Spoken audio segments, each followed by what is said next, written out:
الأستاذ محمد سعفان رئيس النقابة العامة للبترول.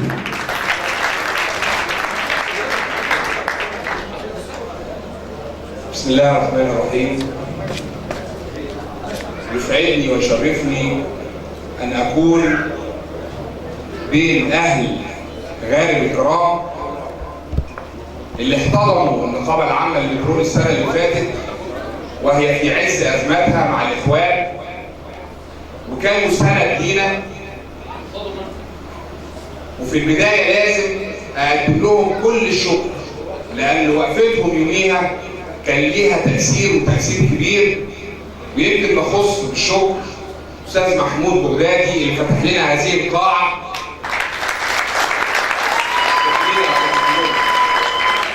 الراجل ده راجل وطني، يوميها ما خافش من أي حاجة ولا من أي حد ولا من الإخوان اللي كانوا واقفين بره القاعة دي. الراجل ده قال أنا هتحدى، لأن الراجل بيحب بلد، بيحب مصر اللي كلكم بتحبوها. احنا جينا هنا النهارده كلنا لأننا كلنا بنحب مصر. الشعب المصري ده شعب ذو قدرة خارقة. لما نبص لتاريخ مصر نلاقي ان الشعب المصري هو اقدم حضارة في التاريخ. الشعب المصري هو صاحب اول جيش في تاريخ العالم كله. الشعب المصري هو مفجر كل الثورات اللي حدثت في تاريخ مصر، بداية بثورة 19 والزعيم سعد زغلول التف حوالين الشعب المصري ووقف وقفة راجل واحد، مسلم، مسيحي، رجل، امرأة، طفل، كله وقف وعرض نفسه لرصاص الإنجليز في ساحة وشوارع القاهرة. الشعب المصري النهارده بيختار رئيس. لما بيختار رئيس بيتذكر ثورة 52 اللي قام بيها الزعيم البطل جمال عبد الناصر، وكان الشعب المصري هو الظهير لهذه الثورة والمساند لها. الشعب المصري لما حصل طغيان في 2012 و2013 انتفض هذا الشعب العظيم، ولما انتفض هذا الشعب العظيم كان يجب ان يكون هناك وطنيون لحماية هذا الشعب.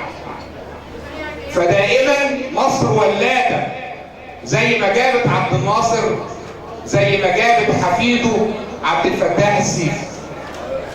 عبد الفتاح السيسي في 30/6 وقف وما كانش حاسبها. الحسبة الوحيدة اللي كان حاسبها هي مصر. كان بيدور يحمي مصر ازاي، ينجد مصر ازاي، ينقذ مصر ازاي. مصر اللي كلنا النهارده على استعداد ان احنا نقدم ارواحنا فداء ليها. وبالمناسبة لازم نحيي كل جندي وكل ضابط في القوات المسلحة وكل ضابط وعسكري وامين شرطة في الشرطة المصرية اللي بيتعرضوا يوميا للاستشهاد. كل يوم بيقع منهم شهداء. ليه؟ عشان يحموا مصر ويحمونا احنا كمان. الابطال دول كان في وسطهم زعيم. فلما نيجي النهارده نختار رئيس للجمهوريه مش عايزينه رئيس بس، عايزينه رئيس، ورئيس بطل. بطل قام في 30/6 ووقف وقال انا بديكوا اسبوع واحد عشان تاخدوا قرار. وبعد الاسبوع ما خلص قال وقف وقال همهلكوا 48 ساعه. وانتفض الشعب المصري خلال 48 ساعة ووقف في شوارع مصر في صورة لم يراها العالم أجمع. 33 مليون مصري في شوارع مصر، 33 بطل بيدافعوا عن مصر. فكان لازم يكون في قائد لمصر. وقف القائد وخد القرار ونزع الحكم من الطغاة وأعطاه لرئيس المحكمة الدستورية المصرية. وهنا ظهرت البطولة وظهرت القيادة، فأصبح هذا الشخص رئيسا وبطلا وقائدا وزعيما.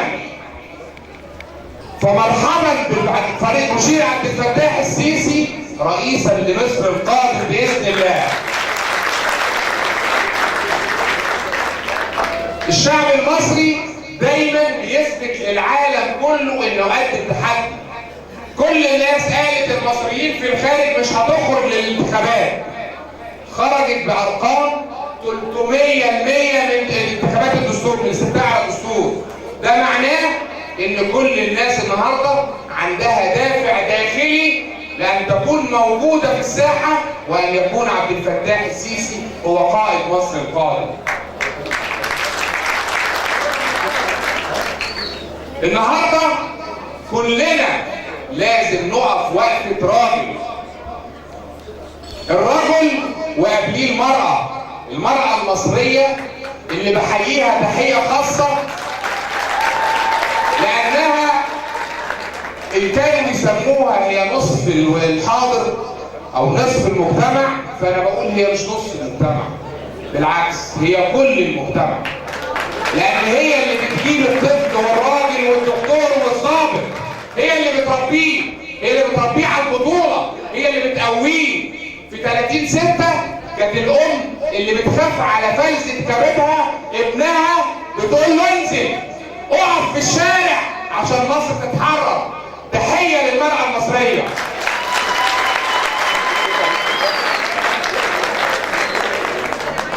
عايزين زي ما عملنا يوم 30/6 و3/7 و26/7 بإصرار المصريين الجدعان، لازم يوم 26 و27 يونيو 26/5 نكون كلنا قد المسؤولية، كلنا نقف وقفة نثبت للعالم ان ال 33 مليون اللي نزلوا في 30/6 هيكونوا موجودين اضعافهم في 26 و27.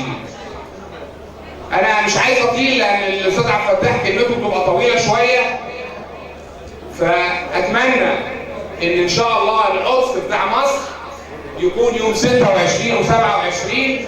ويمكن هختم بكلمتين صغيرين بيقولوا فيهم: يا شعب مصر فركة كعب وهتعملها قصاد الدنيا وهتقولها، وخد عهد تعدلها. يا شعب مصر سكت كتير، خدت ايه مصر بسكاتك؟ ما تستخسرش فيها صوتك، بتكتب بكره بشروطك، ودي بشرة خير ان شاء الله. ونبارك لكم يوم 27 على فوز المشير عبد الفتاح السيسي برئاسة مصر بإذن الله. شكرا.